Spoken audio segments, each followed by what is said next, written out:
Alright, let me make sure I got this right. You've seen my previous videos, you saw the title and the thumbnail, and you're still watching the video. If that is correct, buckle up because you're in for a wild ride. Welcome back to another video. I have gathered more videos for us to watch today, and let's just say, the longer you watch, the crazier it gets. No, you guys don't understand how bad the mummy parties were. This wasn't just like, I don't know how you could downplay eating mummies, but this was far worse than you could actually imagine. Stay till the end because every single fact is going to have your jaw on the floor. So in the last video, we talked about how unhinged and disgusting the Victorian era was, like all the disgusting things they did, like bathe in and drink poop and share bathwater and not clean themselves because they thought that it was dangerous, and they just changed their underwears and added perfume to mask the unholy smell that was exuding from their skin. If you want to know the rest of those facts, click this video right here. But the mummy parties, guys, the mummy parties, like I said, when they went to go excavate certain places, like certain tombs, if they did not come back with a mummy to eat, this is insane.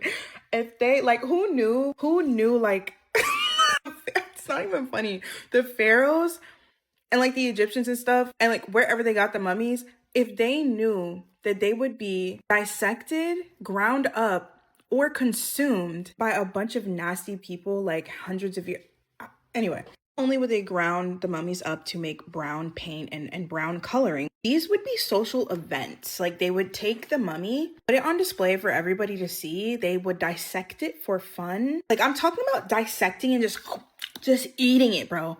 To emphasize, these were not replicas. These were actual mummies. And it became so, what's that called? In high demand that some people would take, this is gross. Some people would take bodies, like people that sold them, they would take bodies that actually just recently died and try to emulate mummification and sell it to people as like bodies that were dead for hundreds of years. No, those were recently deceased people that they were eating.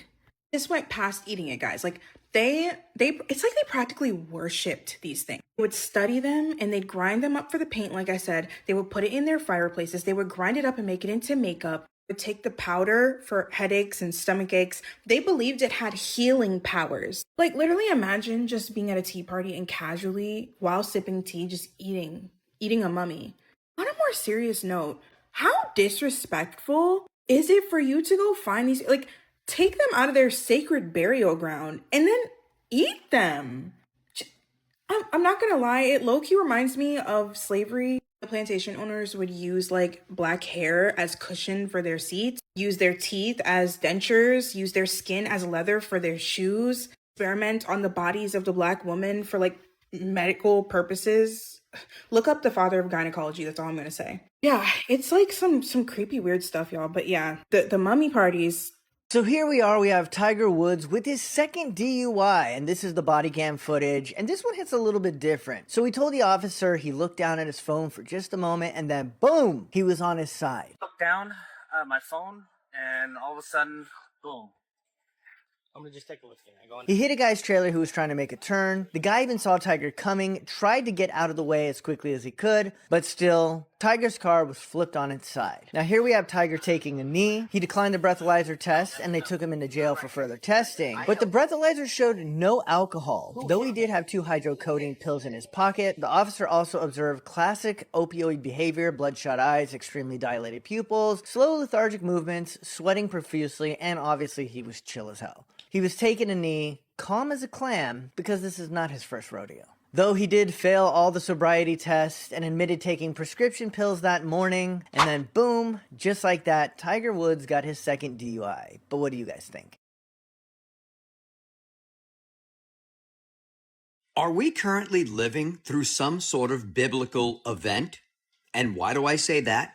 Because for the second time in just a week, a rare red sandstorm swept through Greece and Libya, turning everything blood red. And if you haven't seen the dramatic videos, take a look at this. This is Greece right here in this video. Just take a look at how red everything is. And this video comes from Libya. Just take a look at how dramatic that is. You can't see anything. And many people have claimed that these videos are AI. So these videos will run through AI. So this is what AI had to say about those videos. I'll step aside so you can pause and read it for yourself.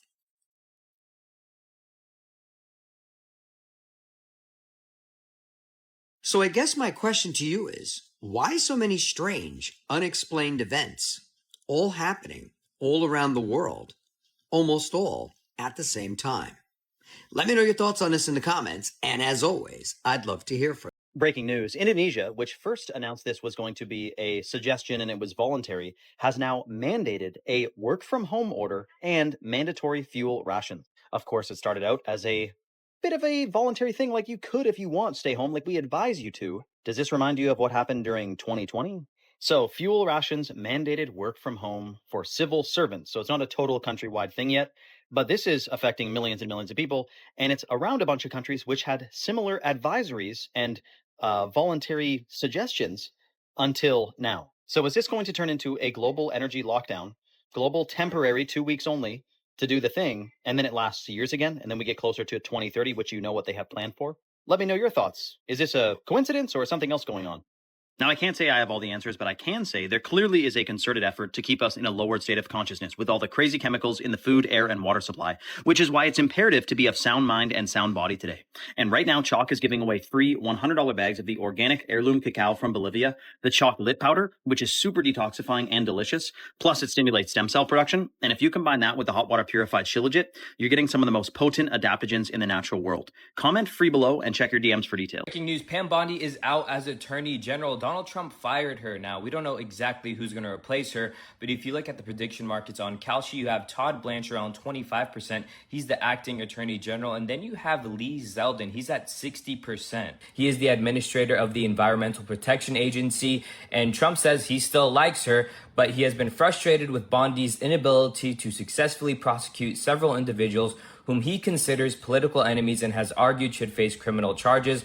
A lot of people have also anonymously complained about her, but let's be honest, it was because of the Epstein files. I don't think anyone has received that much backlash in a long time, and honestly, rightfully so. Some people are saying this could be the first of many, because if you look at the odds of who's going to leave the administration this year, you have Hegseth, Levitt, and Patel all above 50%. What you're looking at right now is a new photo provided by prosecutors. They're saying it's the view a tugboat captain had that you can see is obstructed by a wheelhouse here, and then in front of that, a crane. With that obstructed view, prosecutors say the barge slammed into this sailboat you see here that had sailing campers and their counselor on board. And there was no wind on Biscayne Bay that day, so the sailboat was stalled and couldn't move. Unfortunately, the 3 girls you see here, they drowned that day. They did not make it out from underneath the barge. Now prosecutors are charging the captain of the tugboat, saying this all could have been prevented. They're saying that on a tugboat and barge like this that doesn't have any cameras, they should have assigned a lookout, someone who would have likely stood maybe in front of the crane and been the eyes and ears for the captain. They also said there were other preventable measures that weren't taken, like the windows here for the captain were closed, so it would have been very hard for him to verbally communicate with anyone on the barge, or to even hear screaming, for example. We do know from these documents that the counselor on the sailboat did try to get the barge to stop before slamming into the sailboat. Prosecutors are also saying that at or around the time of this deadly crash, that the captain was online shopping on his phone. The captain is being charged with seaman's manslaughter, essentially negligence on the open water. If he is found guilty, he's facing up to a decade in prison. The attorney who represents the company that owns the barge has told previously to CBS News Miami that there was a lookout assigned and that they did have a very experienced crew. If you've ever seen a quarter, like the coin, ones from the year 1970 have the potential to be worth a lot of money. It's a special error that's been found 2 times. Quarter with no special state design, just an eagle. If you've ever seen a quarter with an eagle on the back, save this video so you can come back when you have another one. Do you see how there's some faint designs in the background? It exists near Washington's face too. If you kind of turn your head a little bit, you'll see there's actually another person's head there. That's because this is actually a Canadian quarter. Well, it was a Canadian quarter. There is rumored to be a couple of Canadian quarters that have been stamped into American quarters. It's because someone was just goofing off at the manufacturing plant. It's like an error trading card or something. It's rare. You're not supposed to have it. These things have been graded, certified as errors. The most recent one has sold for $30,000, and there's one on sale right now for $45,000. So it's worth in between $30,000 and $45,000, just because the quarter's a little lumpy in some weird ways. It looks exactly like every other quarter. You just only knew to look out for it because you follow me for more coin stuff just like this.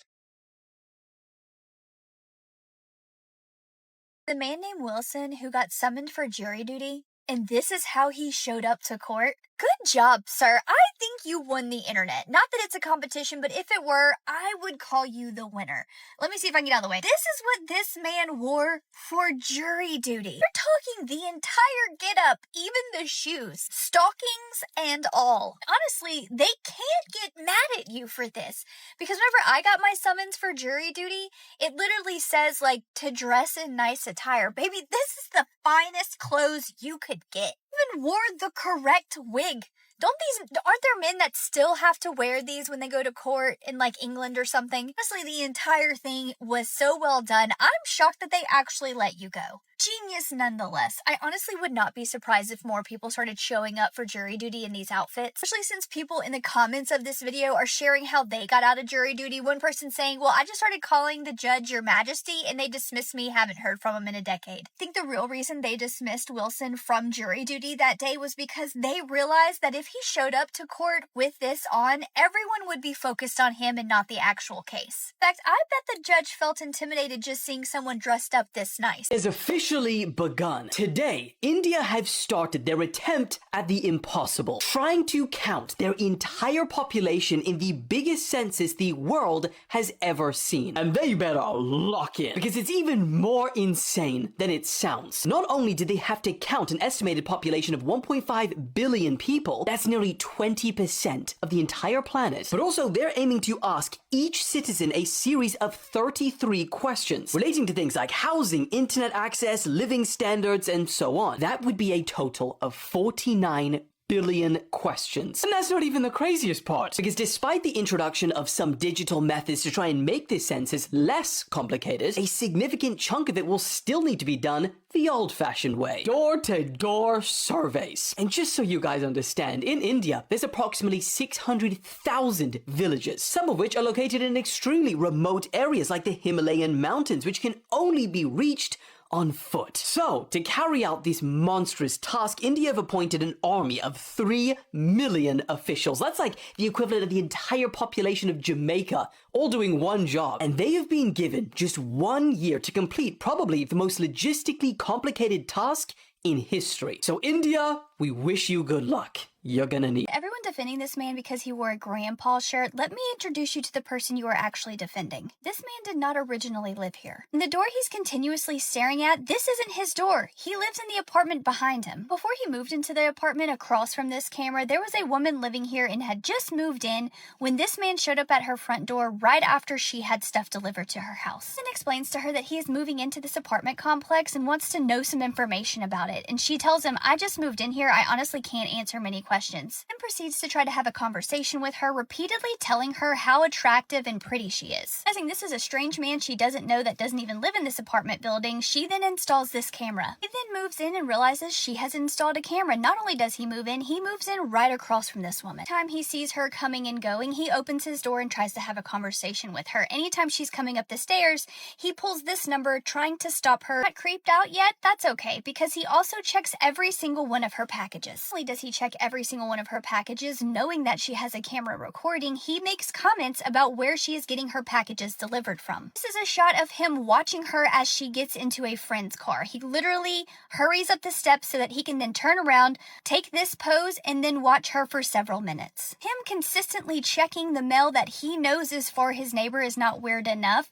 The fact that the mail person was also so creeped out by this man that she changed her entire route to avoid having to interact with him. Anytime he's talking to her fellow male neighbors, in fact, most of her neighbors are grown adult men, he has to bring her up and talk about how attractive she is. Then after learning that this man had moved into this apartment complex, 2 of her fellow female tenants went to her apartment to warn her about him because apparently he's been kicked out of multiple businesses in the area for harassing young women. Just so happens to be a young woman. This isn't creepy enough for you. As soon as he learns that she has broken up with her boyfriend and he believes that she is now living alone, all of it intensifies. This footage being him checking her camera as if he's trying to see if he can take it off. Sometimes he literally just walks outside to stare at her door. Occasionally, he will open her screen door to check to see if she is home. At this point, I honestly don't know if this is like neighbor harassment or if he is actually stalking this woman. But before you defend someone simply because he is wearing a grandpa shirt, you need to realize they make predators every shape. NASA just emergency evacuated an astronaut because he suddenly lost the ability to speak in space. So astronaut Mike Fink was just eating dinner on the ISS on January the 7th, and they said it was a completely normal night. Out of nowhere though, he just completely lost the ability to talk without any warning, no pain, nothing at all. He described the entire thing like it hit him like a lightning bolt. So that's insane. His 6 crewmates immediately saw that something was wrong and they called flight surgeons on the ground. They were able to use the station's onboard ultrasound machine to try to figure out what happened, but here's the thing, they still couldn't figure it out. Doctors have ruled out a heart attack, he wasn't choking, but everything else is still on the table. The episode itself lasted about 20 minutes and then it just stopped. He felt completely fine after, so they don't know what was wrong. NASA pulled the plug on the entire mission, brought all 4 crew members back to Earth on January 15th, which is more than a month ahead of schedule. I've come to the decision that it's in the best interest of our astronauts to return Crew 11 ahead of their planned departure. They went straight to the hospital. This guy has spent 549 days in space across 4 different missions, and NASA is now going through every single astronaut medical record that they have to see if this has ever happened before. 549 days in space, and his body just decided to glitch. And right now, nobody knows why. The audacity of this man. If you don't recognize who this man who is on trial right now for what he tried to do to his wife is a doctor in Hawaii who brought his wife out in the middle of nowhere on a hike and then tried to shove her off the cliff. When that didn't work, he then took out something with a needle on the end of it and tried to inject her with it. When she was able to swat that away and out of his hand, he then picked up a rock and proceeded to hit her in the head with it. Thankfully, she survived, and other people on the trail who heard her screaming for help came to her aid. Now this man is saying that he was the victim of the whole thing. There and looking over the edge and just kind of still in thought about everything that had just happened and what's going on. And then I felt like a shove, and I was almost pushed over the edge. You felt a shove? Okay. Who shoved you? Harry did. That's right, this man has the audacity to say not only was he the victim, but everything he did to his wife was actually her doing it to him, and this was all self-defense. Basically what he's getting to. The fact that he stumbles over feeling a shove, that's because it never happened. No word yet as to what he's saying his defense is for literally already having stuff packed in his bag to use to revoke his wife's birthday renewal certificate. Watching this trial and seeing this man take the stand in what he did and what witnesses saw him doing to his wife is absolutely mind-blowing because this man really thinks he might get away with it by pretending that he was a victim to all the things he was doing to his wife. For the people that are in denial that Gaza is experiencing a genocide, I want to explain a couple things. So there was the Geneva Convention in 1945 that set laws for how war should be handled and how citizens should be protected. And it basically said that you cannot block humanitarian aid. That is a war crime.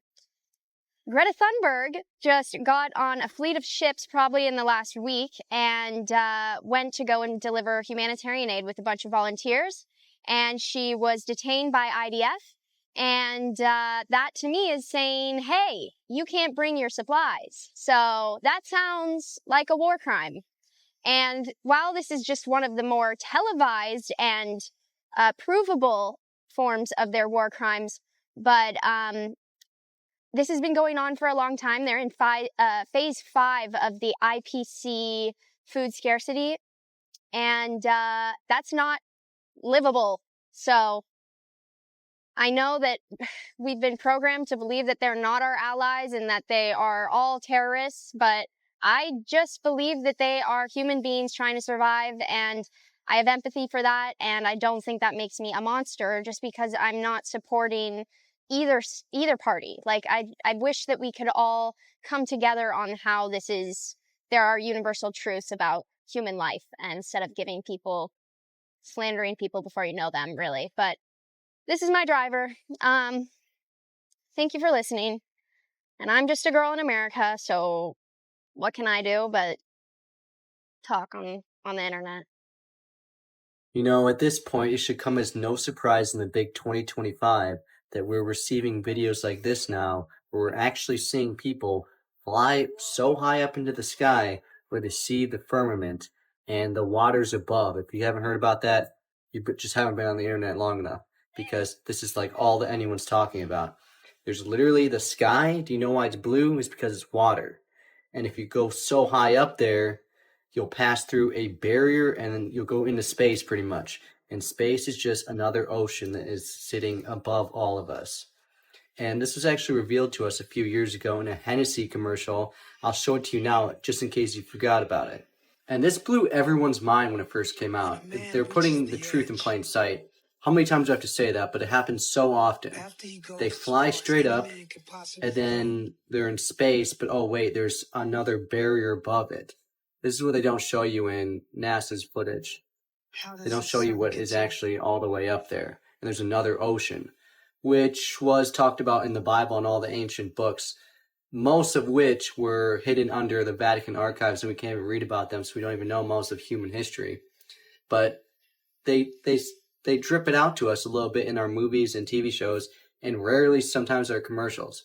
So it's basically just showing us that there is a firmament all above us, but there is another place they travel to, such as beyond the ice wall. This man that you are looking at right now is considered the real-life Dracula. Welcome back to Crime and Cosmetics. We're girly and we're weird, so if you like that kind of content, you'll like it here. Grab your lip gloss and let's spiral, and don't forget to follow for more content like this. Some people are born differently, and some people are treated different because of it. Every once in a while, those two worlds collide. Is exactly what takes place in today's story with this man named Tsutomu Miyazaki, that Japan would call the real-life Dracula. He was quiet, isolated during his childhood, and often overlooked. He had physical deformities. His wrists were twisted and his hands hung in a certain manner that caused people to tease him all throughout his childhood. And one day, he just snapped. He began to target young, would approach them quietly, gain their trust, and then they would disappear. What came after that would horrify the nation. He would revisit the bodies and perform necrophilia, which, if any of y'all are unfamiliar with that term, essentially, it is engaging with absolutely disgusting acts with the deceased body. Believe it or not, there were some reports that were claiming that he was actually not responsible for all of this due to an alter ego that he dubbed the Rat Man. As the details emerged, people began to call him Dracula, not because of the crimes, but because of the compulsion, the obsession, the way that he inserted himself into death itself. When police searched his apartment, they were absolutely horrified. Hundreds of thousands of videotapes. Suddenly, this wasn't just about a killer. Eventually, his trail caught up with him. Authorities linked multiple disappearances and forensic evidence to these crimes that he committed. He was arrested, and the investigators slowly unraveled his actions. Even then, he tried to deflect, blaming it on this alter ego, the Rat Man. That was his defense, but it's safe to say that it did not go over well. And these people were not playing around. He was immediately sentenced to death.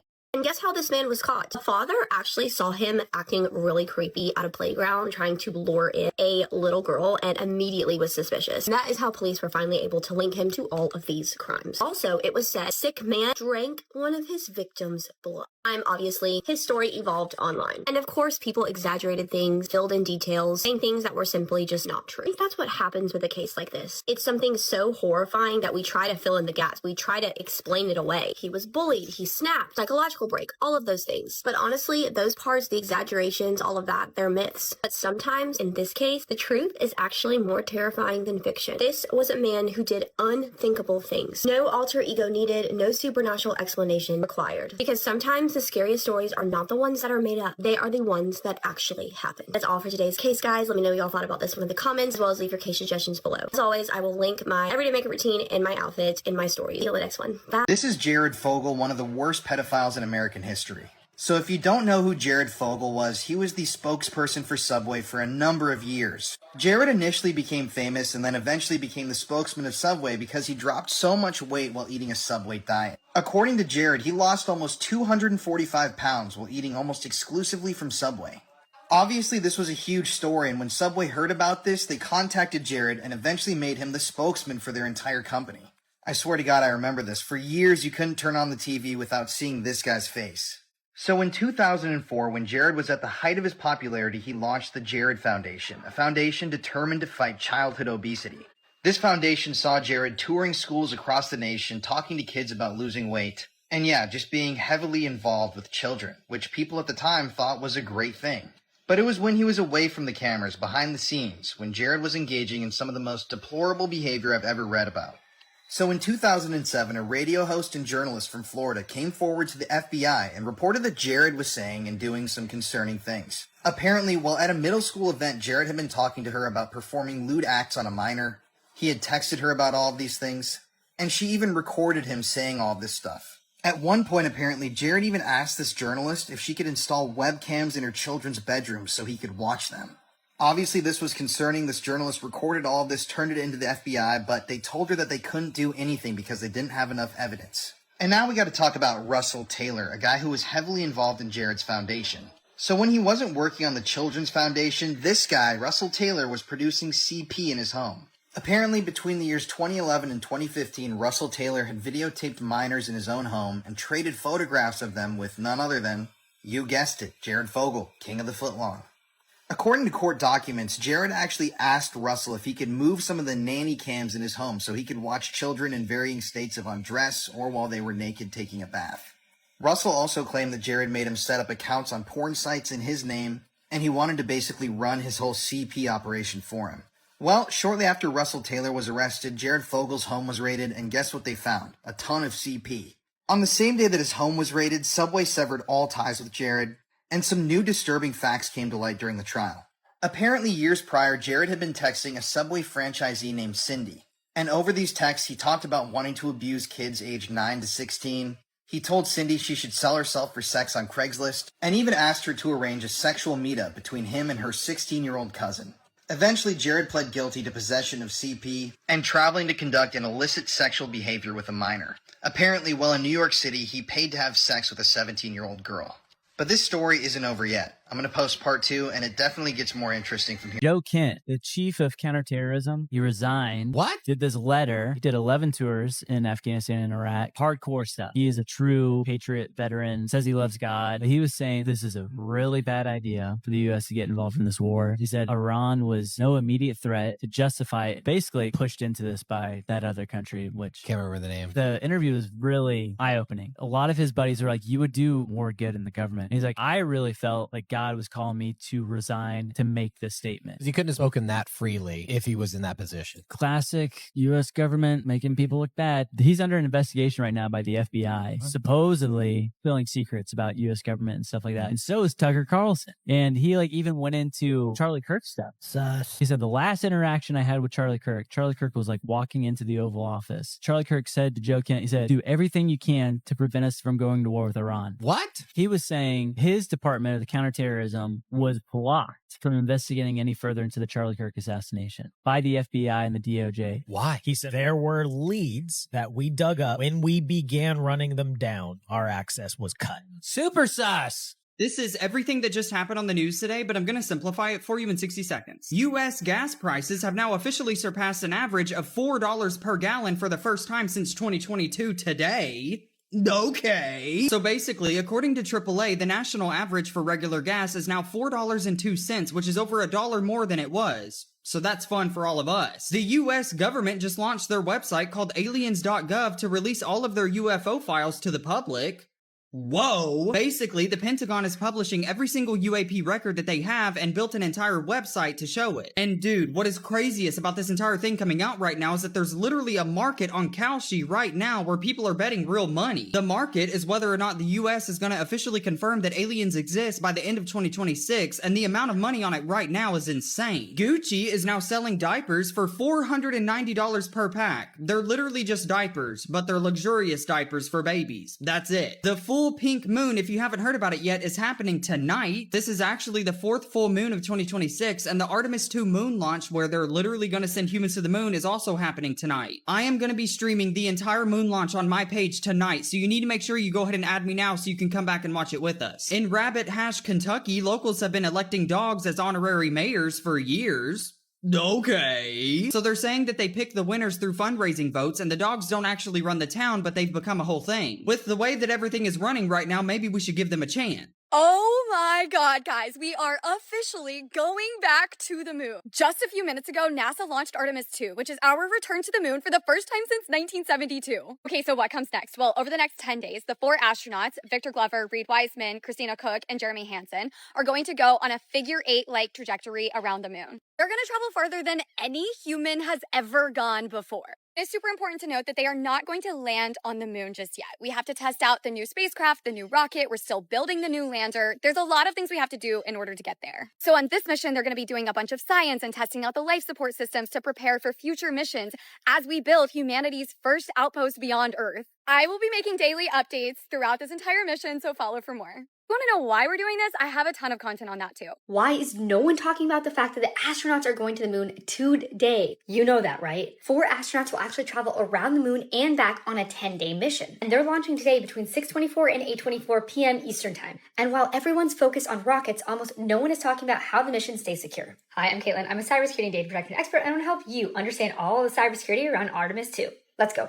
So the cybersecurity behind this mission is actually insane. If you ever wonder, so what stops someone from sending fake commands to the spacecraft? It doesn't just accept signals. Commands have to come through trusted systems and follow strict formats to even be processed. How do we make sure that astronauts never lose connection to the Earth? NASA actually uses a deep space network, a global system of massive antennas plus relay satellites. So if one connection drops, others take over. So how do they securely transmit huge amounts of data across deep space? NASA is actually advancing laser communications, which can send data way faster than traditional radio. And because those signals are highly directional, they're way harder to intercept. For more cyber news like this, be sure to follow Cybersecurity Girl. I post every day. Stay safe out there. I would argue that we are not in a democracy anymore.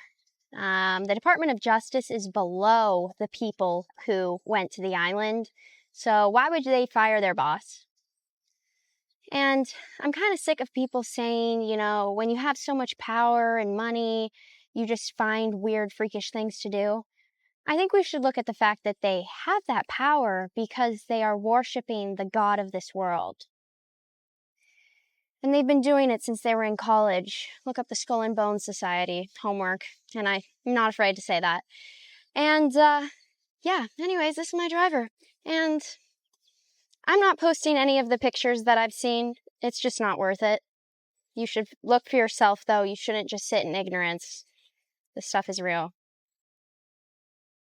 Shield around Chernobyl has been damaged, and I don't know why we're playing chicken. If you haven't seen HBO's miniseries, you should. Chernobyl was a nuclear power plant that exploded in '86, and it caused major radiation leaks in the air due to design flaws and cutting corners. Today, there's a giant concrete, lead, and steel shield around it, which does a pretty good job of containment, because concrete typically has 15 to 20% water in its makeup, which is surprisingly good at absorbing radiation. Also why it's a greenhouse gas, because water absorbs heat. Since Russia invaded Ukraine, a big concern has been a direct hit on that shield. But in February, a drone strike hit it anyway. And while it probably was an accident, Russia denies doing it. The International Atomic Energy Agency, which monitors nuclear activity, completed a safety check last week and said it was severely damaged. Though miraculously, the radiation levels nearby have not increased, which is good, but the repairs they did do were temporary. And while there's a plan for major renovation, the war is creating funding and international coordination issues. Some residents still live in the area since the radiation levels are tolerable, but children aren't allowed to live in the exclusion zone. 1 out of 10 would not visit.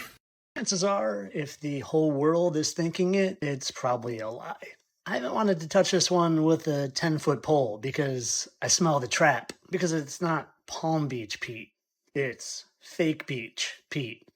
Or AI Pete. You want to see something real funny? I did this video showing how T is musician Jack Johnson, and I did it on March 17th. And when you go to Palm Beach Pete, which is 666, by the way, and we'll get back to that. When you go to his social medias, you'll see they weren't created until March 20th. Imagine that, 3 days after my video, because they love the number 3 and they love the number 666, which is PBP. If you just flip those all over, they can look like 6s. They do that. It's to tell you, it's to mock you too. Here's his TT platform. And again, you scroll to the bottom. I can't go any further. And, well, what's the date here? It is, only 2 days after my video exposing him as Jack Johnson, you know, musician Jack Johnson, who actually has the exact same teeth and just happens to sing about islands. Sure, they didn't create AI fake Pete to cover my work and protect Jack Johnson. Sure, these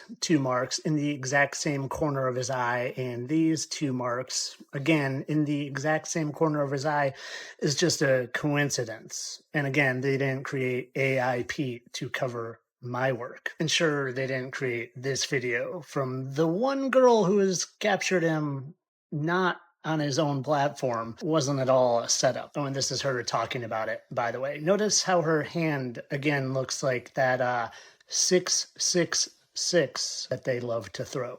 To tell you. See, this is what they do. They use all their Masonic little truthers and all the ones that are fooled by the nonsense to flood the internet with misinformation so you don't know the true information. I mean, just look at this. Pete and Jeffrey Epstein's face side by. Here's all the evidence we have to confirm that.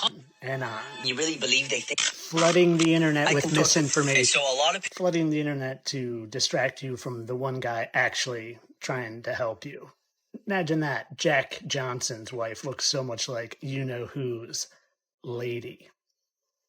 But of course, all this is for entertainment purposes. I don't really think Jack Johnson is a shape-shifting fallen angel that is also Epstein. And I definitely don't think they created fake beach AI Pete out of thin air 3 days after I did this video to muddy the waters and convince you that he's Pete instead of Jack. Entertainment only, just like I'm sure it's coincidence that they share the same mark there as well. Space debris has hit a 737 MAX at its cruising altitude, shattering its windscreen and injuring one of its pilots. The incident apparently happened on Thursday, but these images were just released today. The United Airlines flight that, as I said, was being operated by a 737 MAX was flying from Denver to LA. Admittedly, there is no guarantee this was space debris, but quote, scorch marks do point to either a meteorite or potentially a piece of a satellite or other man-made object. It also appears that the incident likely occurred over Utah, as you can see a sharp turn in their flight path here when they diverted and shortly after landed in Salt Lake City. A Delta jet was just seconds from landing at LaGuardia, but then the pilots realized they were talking to ATC at the wrong airport the entire time. Delta Connection Flight 5752 was arriving from Washington National on March 15th when things went wrong on final approach. After being told to contact the tower, the pilot selected the wrong frequency, accidentally calling JFK Tower instead of LaGuardia. That meant that, as the aircraft lined up for landing at LaGuardia, controllers at JFK, roughly 10 miles away, were the ones responding. 2 mile final where? Runway 4. At LaGuardia? Yes, ma'am. This is Kennedy Tower. Please go to LaGuardia Tower. Oh, my goodness. All right. The crew immediately initiated a go-around, switched to the correct tower frequency, and then safely landed at LaGuardia without further issue. Have you ever heard of this? They're called the backrooms, and they're actually so strange and creepy. It all started when somebody posted this picture back in 2019. The internet went wild. They kept saying that they've seen something like that before in a dream, and others even claimed that they saw something similar in real life. Who's in the Bangkok airport? I'm scared. No.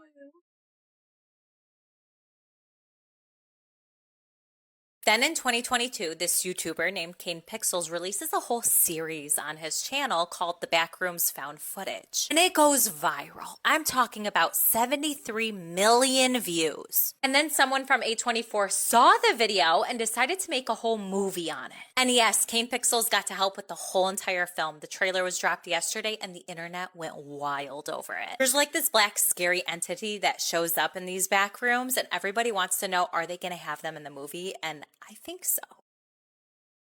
Real question is, do you believe in the back rooms and have you ever seen them? Patagonia fires. Yep, let's go. So these wildfires in Patagonia region, Argentina and Chile, they started around January 5th. And so far, they've burned around 50,000 acres. The weird connection with it is on December 9th, a little less than a month before, the president of Argentina basically did this whole speech about opening up more land in Argentina for foreign buyers, foreign investors. He said one of the things would be that if land was caught on fire, foreign investors could come in and buy it. I couldn't find that direct quote, but what he did say is there's always always been restrictions on lands in Argentina, in the Patagonian region, to where foreign investors have not been able to buy because of fire risks. And so he's wanting to do away with that. And then a month later, all these fires break out in Patagonia. Another thing that the president did was cut federal funding to fire services by 70%. What? When did he do that? In December? In December, a couple of days before this fire, there was 4 Israeli tourists that were detained in Chile by park rangers for starting an illegal fire. Oh, boy. So there we go. This man that was interviewed in Argentina, he was a survivor of the wildfire. He said, quote, he is no longer surprised by what is happening. It is 100% deliberate and international. It's a land grab driven by the value of their minerals. Obviously, there's something to gain, whether it's that produce trade, whether it's, minerals, whatever it may be, and it may be both. Also, the president just speaking out, not even a month prior. It's very weird.